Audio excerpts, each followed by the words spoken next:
में गुज़िश्ता रोज़ की हंगामा आराई और पुरतशद्दुद वाक़यात पर पाकिस्तान तहरीक-ए-इंसाफ PTI के चेयरमैन इमरान खान पर मुकदमा दर्ज कर लिया गया। इमरान खान पर मुकदमा DSP रायवंड की मदीयत में दर्ज किया गया है। FIR के मतन के मुताबिक मुसल्लह अफराद समेत 300-400 अफराद पर मुश्तमिल जत्थे ने हंगामा आराई की। जत्थे में शरीक अफराद कौमी सलामती इदारों को धमकियां दे रहे थे। PTI कारकुनान इमरान खान, हसन न्याजी, फर्रुख हबीब, फवाद चौधरी, हम्माद अजहर, महमूद रशीद और एजाज चौधरी के कहने पर इदारों को धमकियां देते रहे।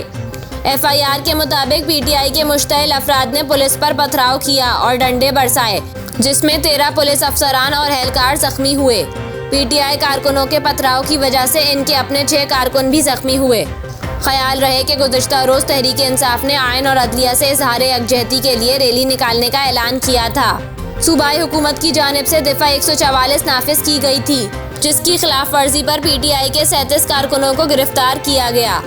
पुलिस तर्जुमान का कहना है कि लाहौर में PTI के कारकुनों के हमले में 2 DSP समेत 11 एहलकार जख्मी हुए हैं, जबकि PTI ने मुबैना पुलिस तशद्दुद से अपने एक कारकुन की हलाकत का भी इल्ज़ाम लगाया है।